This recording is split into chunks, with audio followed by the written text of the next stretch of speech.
Les impliqués du groupe L'Harmattan. C'est le livre que je vous présente. Je m'appelle Jean-Claude Caillet.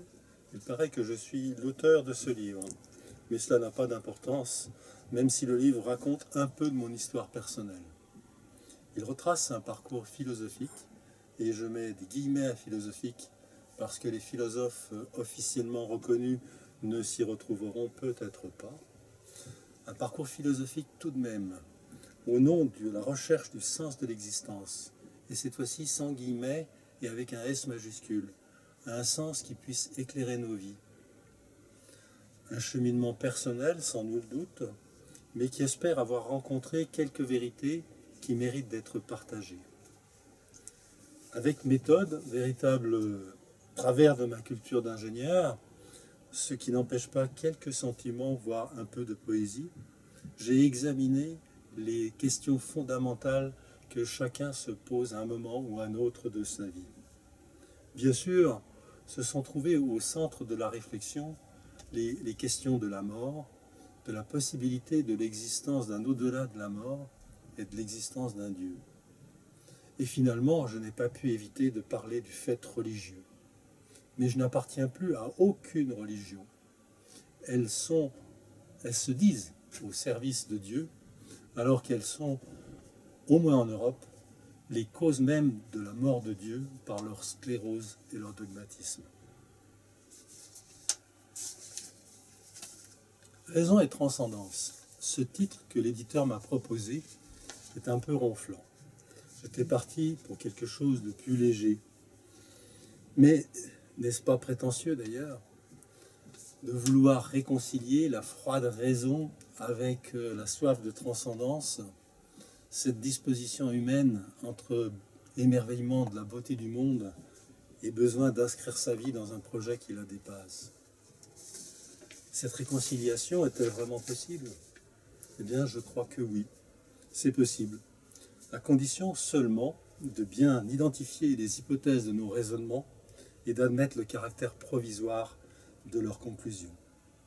Ceci exclut bien sûr d'emblée les religions établies, bien trop fermées sur le ressassement de leurs certitudes. Mais Dieu est-il vraiment mort? Ce n'est pas sûr. Et s'il existe, comment peut-il être et surtout ne pas être? Et si moi, demain je suis mort, en quoi cela me concerne-t-il si je suis retourné à un néant complet et définitif? Et c'est peut-être encore moins sûr. Ce n'est pas sûr non plus. En tout cas, si tout cela a un sens, il doit intégrer l'infini du temps et de l'espace, la diversité et la richesse de l'univers, et y placer l'être humain, ses émerveillements et ses souffrances à leur juste place, ni trop exceptionnelle, ni trop insignifiante. C'est tout cela le programme que j'ai osé me donner. Pour avancer vers des réponses à ces questions immenses, j'ai forcément dû combler les trous de nos connaissances limitées par quelques hypothèses. Et je me suis forcé de toujours évaluer leur vraisemblance, leur cohérence et leur logique. Je pousse la réflexion aussi loin que je le peux, et je parviens ainsi à ce que j'appelle une croyance provisoire qui se connaît comme telle et ne renonce pas à évoluer vers plus de science. Selon celle-ci, nous serions tous en quelque sorte des bébés dieux, y compris animaux et plantes, et peut-être jusqu'au plus petit atome de matière, tous véritables enfants d'un Dieu aimant, tous éternels comme Dieu lui-même, dotés de vies multiples, et ceci est un point central, car tous appelés au fil de nombreuses vies à égaler Dieu pour pouvoir lui rendre effectivement son amour. Voilà l'essentiel. C'est plus original qu'il n'y paraît au premier abord. Et je montre que cela peut même constituer un système d'interprétation de l'univers, du paysage, aussi efficace que possible, et qui peut participer à l'avènement d'un humanisme élargi et revivifié. Cette vision du monde m'a paru si séduisante que j'ai voulu la confronter au plus grand nombre d'interlocuteurs possible. Mais l'important se trouve autant dans la démarche de recherche du sens de l'existence que dans ses conclusions. J'espère que le livre offre la possibilité de mettre en discussion aussi bien les méthodes et les hypothèses de la réflexion que ses résultats.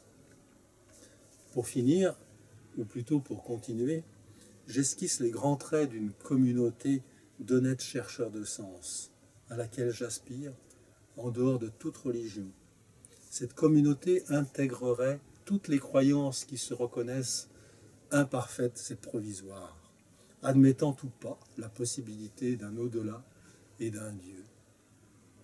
Et surtout, les membres de cette communauté s'obligeraient à confronter régulièrement leurs idées et leurs pratiques les uns avec les autres. Est-ce si utopique? Je le voudrais seulement futuriste. J'espère évidemment que ce livre aura beaucoup de lecteurs et suscitera plein de réactions, remarques et commentaires. Il propose une adresse mail toujours active. Cette adresse a été présentée initialement comme dévolue à recueillir plutôt des avis convergents. J'espère qu'elle recevra aussi critiques et démolitions.